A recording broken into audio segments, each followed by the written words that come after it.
Welcome back to the second part of the introduction to chess. And last lesson we looked at, the pieces, each individual piece, and how each of them work, how they move. Uh, you know, the squares they can go to, the available squares they can go to. We talked about the king, the queen, the rook, bishop, knight, pawn, and I briefly, kind of discreetly mentioned, uh, the possibility of having these little letters, alphabets, and these numbers, which are written uh, on the top right side of each square.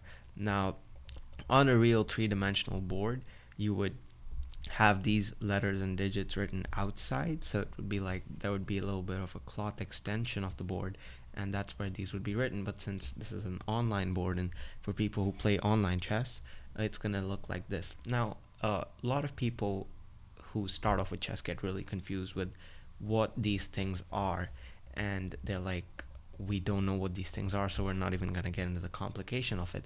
But the reality is that they're quite easy to understand. And firstly, before we even get into what these mean, we have to understand that a chessboard is made up of 64 squares.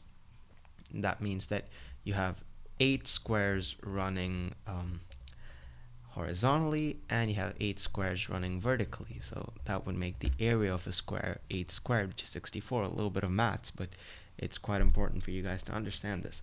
Now, in the event of a chess game, you have something that is known as notation. So in order to keep track of a chess game and how it's going, what moves have been played, they had to figure out a way to track that, because there could be times that people want to analyze the game.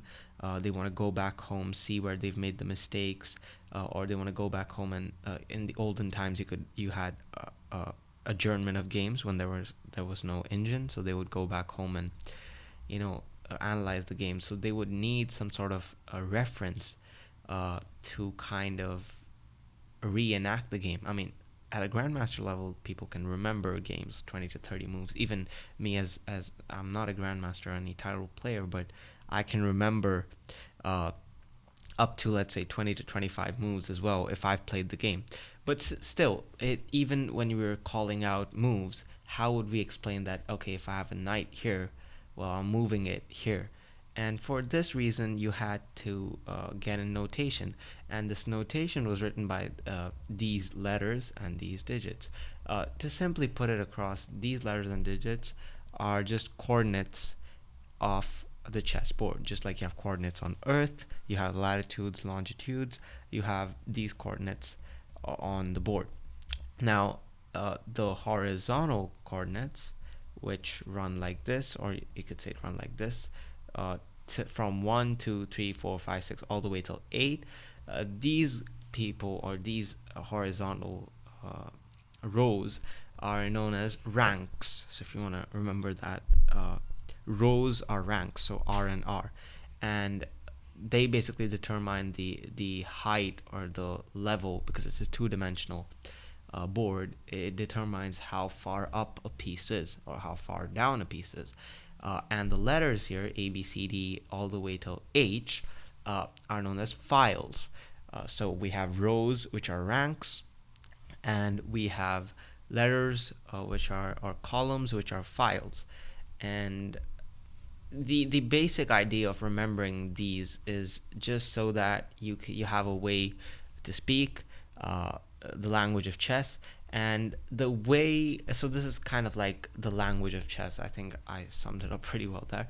But the way you would call a square out, let's say I want to talk about this square. Now, how do I know it's this square? So if I talk to an experienced chess player, I can't just say, okay, my knight was on this square if the board's not in front of me. Obviously, if I have the board, it becomes easy. But for a professional seasoned chess player, you would say, well, my knight was on e5. So you see the digit, and you see the letter, and you kind of connect the dots. So you always say the letter first, and then you go into the digit. So if I want to say that, well, my knight was on g7, I would move my knight here. That's what knight on g7 means. Well, if I say my pawn was on h2, it would be here. and let's say my king was on b6, that would be right over here. So if I want to describe positions to somebody, this becomes really helpful because I don't have to say, well, my pawn was here, my pawn was there. I can just say my pawn was on h7, g7, f7, and I can say black pawn, we're on h7, g7, h7, and I had my knight on f6, bishop on g4. The white had his pawns on h2, g2, f3, knight on f2, knight on f3, bishop on d2, and his king was on e3. Black's king was on d6. So if I just say these coordinates for an experienced player, this is the position that would be in their mind, and it's not that hard to conceptualize and visualize once you kind of get accustomed to it. So that's one reason why it's really important to understand notation, and these squares. And the second reason is, again, for notation, and I would get into notation with a little bit of an example. That let's say you have, and I'm gonna use the clear board option, and let's say I have a knight here, a pawn here, and this is my position.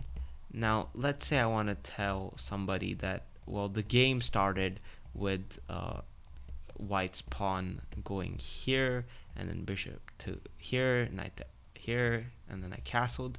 Well, the way I would explain this to somebody, and I'm just neglecting the black pieces right now because I just want to focus on notation, is that the game started off with pawn to e4, followed by knight to f3, followed by bishop to c4, followed by castling king side. And if I want to keep continuing, I can say I move my pawn to d4, followed by bishop to g5, knight to c3, and rook to e1. So this is just me giving an idea of how you would use notation into fruition, and it's kind of like an important skill. It's not talked about by professionals too much because it's kind of understood that you need to learn notation, you need to know squares. So this is for absolute beginners who it's a must learn and a must know, because usually as you go higher up in level, if you're having a chess conversation with someone, they're gonna be speaking in these square languages, and if you overhear someone speaking, you shouldn't feel any more ignorant. Rather, you should feel informed that, okay, if someone's saying, oh, bishop bg4, bg5, nf3, knight f3, queen d6, it's not gibberish, rather it's just the language of chess. So many people don't know that, and with this video I just wanted to explain that. So yep, so ideally it would be nice if you guys can remember, it's quite logical that starts from A goes till H because there are 8 letters, A to H, and then you have 1 to 8, and these the rows are known as ranks and the columns are known as files. So yeah, that's it for this video, and see you all in the next one.